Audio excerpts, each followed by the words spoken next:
আসসালামু আলাইকুম প্রিয় ভিউয়ার্স। আজকের শর্টসে আমরা আলোচনা করব যে কাস্টমারের ফিডব্যাক নেওয়া কতটা জরুরি ব্যবসার ক্ষেত্রে।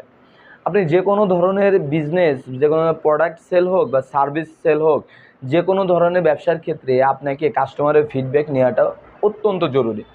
কেননা আপনি যখন একটা প্রোডাক্ট সেল করবেন, আপনি সেটার নেগেটিভ পজিটিভ দিক আপনি অতটা জানেন না। আপনি পজিটিভ দিকটাই শুধু জানবেন, কিন্তু এটার যদি কোনো নেগেটিভ দিক থেকে থাকে সেটা আপনি জানবেন না, কারণ আপনি প্রোডাক্টটা শুধু সেল করছেন, ব্যবহার করছেন না।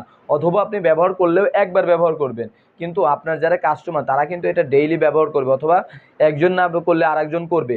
তো আপনি এরকম একটা প্রোডাক্টের ব্যাপারে 10টা কাস্টমার থেকে যখন ফিডব্যাক নেবেন, তখন আপনার প্রোডাক্টের সম্পর্কে নেগেটিভ পজিটিভ উভয় ফিডব্যাক তারা দেবে।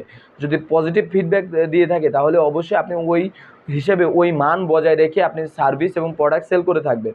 আর যদি কোনো নেগেটিভ ফিডব্যাক দেয়, একজন কাস্টমারও যদি কোনো বিষয়ে নেগেটিভ ফিডব্যাক দেয়, তাহলে আপনাকে মাথায় রাখতে হবে এই নেগেটিভ ব্যাপারটাকে কীভাবে আপনি বের হয়ে আসতে পারেন। অর্থাৎ কোনো একটা একটা খারাপ দিক আছে, এই খারাপ দিক থেকে কীভাবে আপনি বের হয়ে আসতে পারেন, এইটা আপনি করতে পারলে আপনার ব্যবসাটা উন্নতি হবে খুব দ্রুত। আপনি দেখতে থাকেন বিভিন্ন ধরনের প্রতিষ্ঠান বা রাস্তাঘাটে অনেক সার্ভে করে আপনার কোনো একটা, আপনি কী ধরনের পণ্য ব্যবহার করছেন বা আপনার এটার ফিডব্যাক কী, আপনি এটা ব্যবহার করতে চান কি না।